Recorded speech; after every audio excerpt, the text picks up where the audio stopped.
Welcome to ABC campus. आज हम business law में आई कैट के स्प्रिंग 2022 की अटेम्प्ट से एक पास्ट एग्जाम का क्वेश्चन डिस्कस कर रहे हैं, जो कि लीगल सिस्टम के टॉपिक से रिलेट करता है। और इसमें पूछा ये गया है कि explain any four differences between civil and criminal laws, also identify any two criminal laws which are presently enforced in Pakistan. तो इसके ऊपर जब हम बात करेंगे तो 5 मार्क्स का क्वेश्चन है। तो देखते हैं कि सजेस्टेड आंसर इसका क्या दिया हुआ है। अब सजेस्टेड आंसर में अब एक चीज नोट करें कि 4 डिफरेंसेस दिए हुए हैं, और डिफरेंसेस को सिर्फ लिस्ट नहीं करना, उनकी एक्सप्लेनेशन देना जरूरी है। क्योंकि क्वेश्चन में जो वर्ब यूज हुआ है रिक्वायरमेंट का वो ये है कि एक्सप्लेन करें।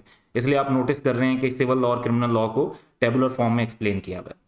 अच्छा, जब आप स्टडी टेक्स्ट में देखेंगे तो वहां पर 5 डिफरेंसेज हैं, यहां पर 4 डिफरेंसेज लिखे हुए हैं क्योंकि क्वेश्चन में रिक्वायर्ड भी 4 थे। अच्छा, डिफरेंस पहला क्या है? पहला डिफरेंस वो है जिसके अंदर सिविल लॉ और क्रिमिनल लॉ की डेफिनेशंस गिवन है।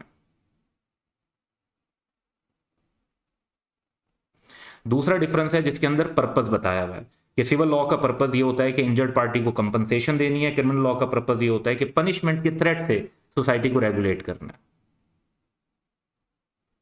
और डेफिनेशन में भी कॉन्सेप्ट क्या था कि सिविल लॉ पर्संस के राइट्स एंड ड्यूटीज को डिस्कस करता है, जबकि क्रिमिनल लॉ जो है वो उन कंडक्ट्स को डिस्कस करता है जिन्हें हम क्राइम कहते हैं, जो अनडिजायरेबल होते हैं, जिसपे स्टेट समझती है कि पनिशमेंट जरूरी है।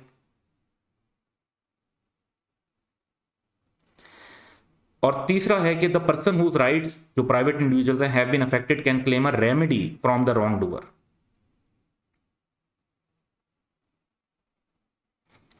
वो रेमेडी क्या हो सकती है? वो रेमेडी डैमेजेस हो सकते हैं, स्पेसिफिक परफॉर्मेंस इंजंक्शन वगैरह हो सकता है।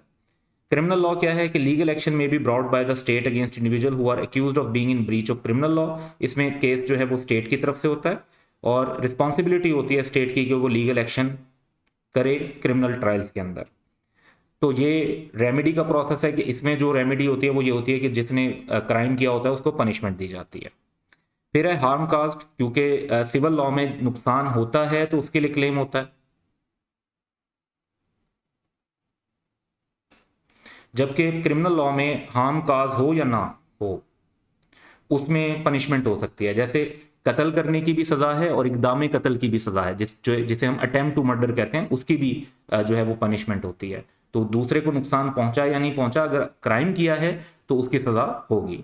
अच्छा, स्टडी टेक्स्ट में टोटल 5 डिफरेंसेस मेंशन है, 4 यही वाले डिफरेंस हैं, एक और जो डिफरेंस मेंशन है वो है बर्डन ऑफ प्रूफ का।